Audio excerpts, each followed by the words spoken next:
What do you think this one is then? Alpha? Garani? Could even be a Jotun. Always a surprise, eh, Garan? Eyes on the job, boy. Don't matter what it is. Dead's dead. And be thankful for that. All we've seen. Go on and pull back the sheet, though. It'll need to be in our report, one way or the other.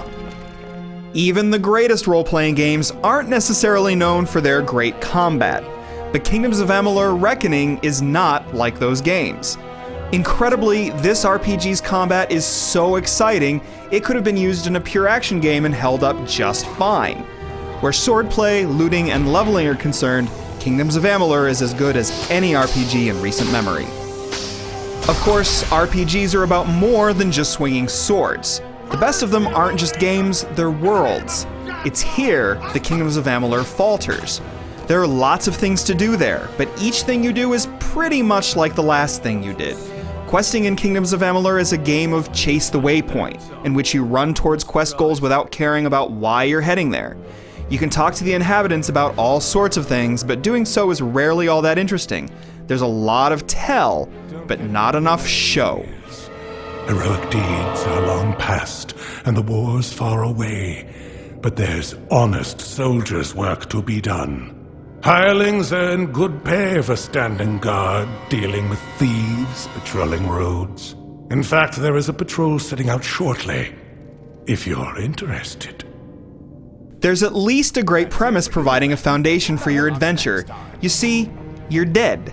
Or at least you were before a device called the Well of Souls brought you back to life. Upon reawakening, you find yourself in quite the position. You no longer have a fate. And because the laws of fate no longer apply to you, you can change destiny as you see fit. As in other RPGs, you can choose how to complete some quests and you get different ways of responding to dialogue.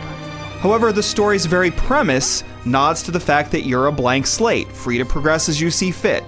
That makes you special, because everyone else is tied to the threads of fate. Before you came along, the future was unchangeable.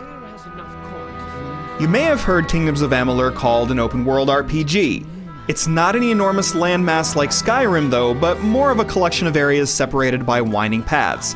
Think of it more like a big Fable than something like an Elder Scrolls game. The art design may also remind you of Fable, though Kingdoms of Amalur isn't so lighthearted. It's lovely in a vanilla kind of way though, with so much pixie dust you might think an army of fairies exploded. But like the story and characters, the world doesn't have much identity of its own. It's all nice and generic. Boy is it fun to fight the game's cool looking creatures. Kingdoms of Amalur's combat is fantastic. You might find yourself heaving a long sword in addition to a pair of daggers, or sporting a bow and arrow along with some chakrams.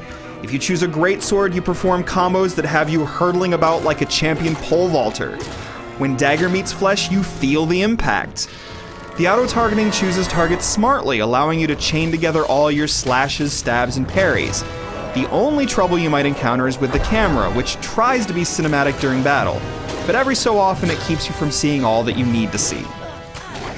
You have 2 weapon slots, and can equip anything you want in them, provided you meet the stat and level requirements. You can also spend points in any of 3 extensive skill trees. Go full-on mage if you want, or mix and match as you see fit. Don't like how things are shaping up? Visit a Fate Weaver to reset your entire skill tree and redistribute your points in another way. With so much flexibility, looting becomes even more rewarding. You might get use out of items that you would consider vendor trash in other games. Heck, you can break down some of that equipment and build your own weapons and armor. You can even name your own creations, which is a great touch. There are other side activities too, like gem crafting and alchemy. There's simply a lot of game here, and as generic as the questing is, there's comfort in moving from quest to quest to search for loot and beat up on monsters. And there's no questioning how well Kingdoms of Amalur is put together. Bugs are rare, the combat is balanced well, and the frame rate is generally smooth. How much you love Kingdoms of Amalur: Reckoning depends on what you look for in a role-playing game.